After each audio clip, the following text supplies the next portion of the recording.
Hello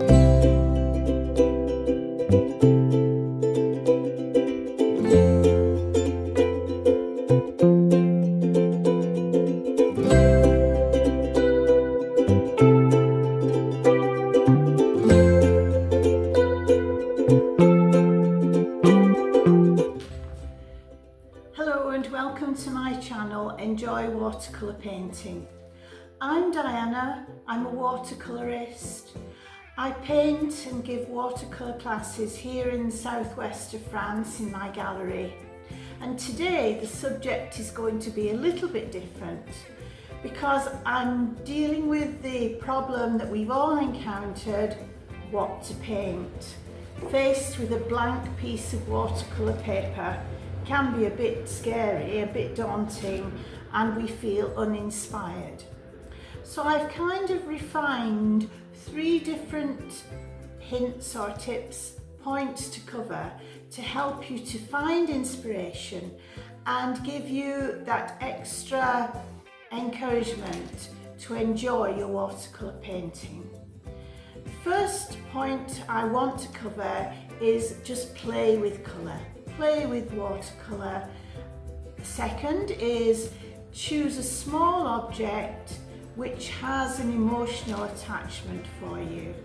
And the third point is to use a photograph that you really had to take because it was something special, something that in your mind you said, oh, I just got to take a photo of that. Those are the photographs which really give you that extra enthusiasm and encouragement to continue to have a go to try to capture the very things that you saw in view, which just took your breath away. So 3 different points to cover. I'm going to cover each in turn, give you examples and hints to follow. I hope it will help. I hope it will inspire you, so stick with me and off we go. Now, my first suggestion as a source of inspiration is to play with paint. And as you can see, I play with paint a lot. I use different techniques, and indeed I have 2 videos, how to be confident with watercolour and be bold with watercolour, suggesting some of the different techniques that can produce effects like this. So check them out because you may well find inspiration there. Really, you start with just a plain piece of paper, 3 colours maximum, the primary colours red, blue and yellow, and use different techniques to apply the paint to the paper and see what happens. Lots of different things can happen according to how you let the water control paint. And I have some amazing examples here. Some of them I covered already, things like the bubbles here and this weird and wonderful effect I haven't covered yet, but I will be doing in a future video. One here that does resemble 70s wallpaper.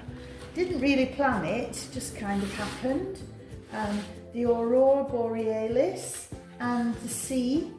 And if you don't like what you produce, if you think, oh, it's just too messy and not suitable, just cut it up and use little bits of it to make cards. So blank cards you can buy and cut them to size, stick on the design, and you've got quite an abstract and interesting and colourful card. So nothing is lost, but you do gain inspiration. You can look at these different effects, and some will be pleasing, some won't be, but it's all about the pleasure of putting the paint on the paper. And this would be my first suggestion to help you with inspiration. So just go for it and enjoy. My next suggestion is to choose something small but important, something precious to paint, like a shell that you picked up on the beach on a lovely weekend away, or a piece of jewellery that was given to you as a present which has an emotional attachment. This one here is a shell, basically from Corsica, I think. The Eye of Saint Lucia, or en français, un œil de Saint Lucie. This particular shell is supposed to bring you happiness and protect you. It's a very special piece of jewellery on a silver chain, and just arranging it on a white piece of paper, we can even use a pencil to trace around the chain, and we can make it as complicated or as simple as we like, capture the shape and very delicately paint. It's detailed, but it's special, and always an image has to be special. There will be times when you're painting when things don't quite work out and you need the incentive to keep going. And if an image is special to you, it does help to continue, and it stops the urge to put it into the rubbish bin. A shell similarly placed on white paper, we can see the delicate colours and the shading produced by the light coming from the right and the shadows. There's lots of detail to get into here and lots of observation to do, which is really good for your painting practice.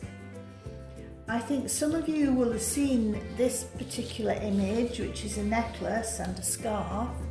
Again, the same things apply. I just put it onto a piece of white paper and painted, putting in the folds and the shading. It was a very pleasurable experience, and I'm left with a lovely image of something, a piece of jewellery that I love. And finally, into the natural world, peace lily, which really is past its best, as you see. The petals are starting to die. It's lost its lovely white colour and is now green, but very interesting. And in these troubled times, the peace lily being a symbol of peace, and this one withering, is quite evocative and emotional. And so I've used watercolour crayons to create this image. And again, on a simple piece, a small piece of white paper, just to get you started and to give you that enjoyment and enthusiasm and hopefully inspiration. My next advice is to paint from a photograph that you yourself have taken. Never paint something because someone else did. You must be excited about the subject. I'm using as an example these two prints of photographs that I took a few days ago of the River Vienne, not far from here. It was early morning, the early morning of a very hot day, and the River Vienne is drifting slowly by and the view is obscured by the trees.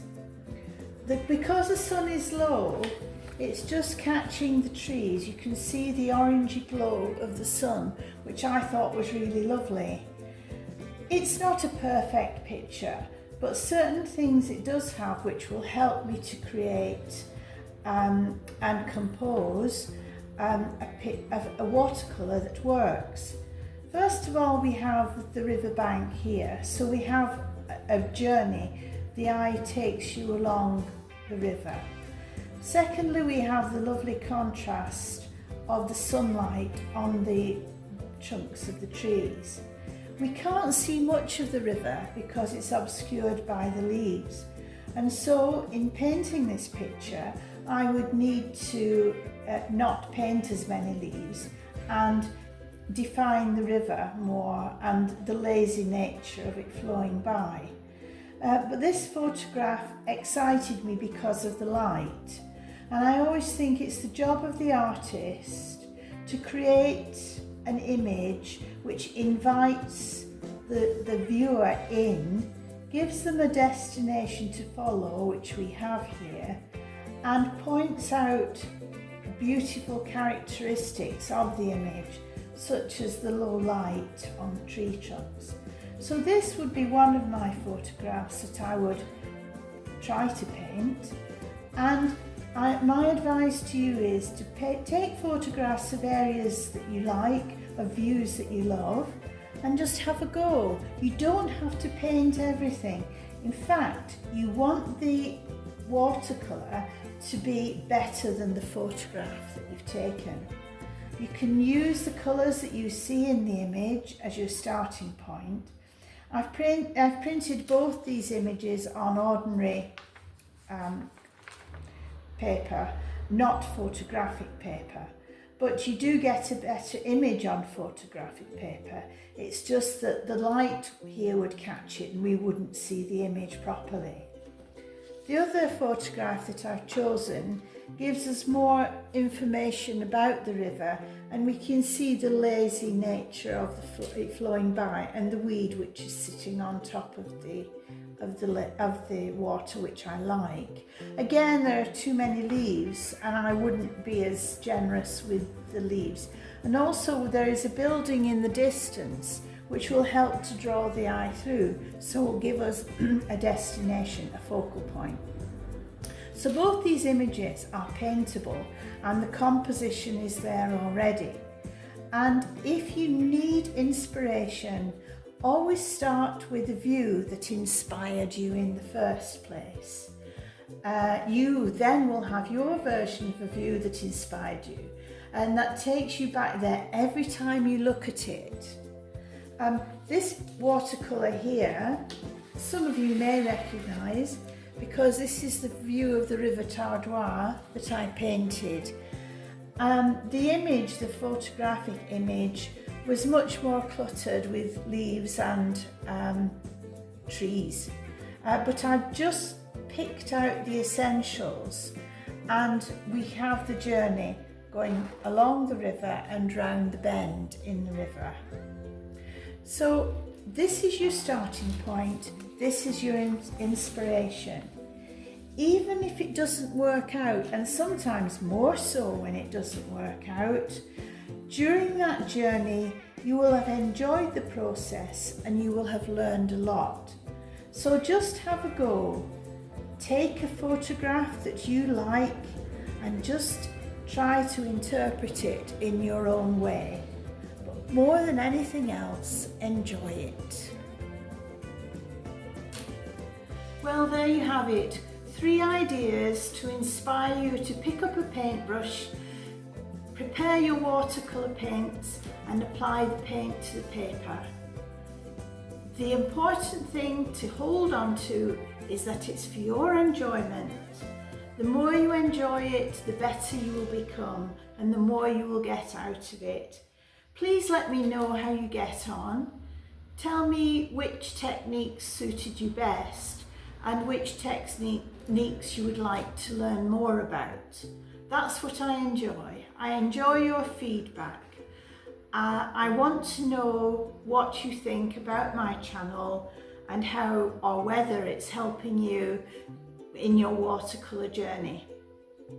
For the moment, I'll say till the next time.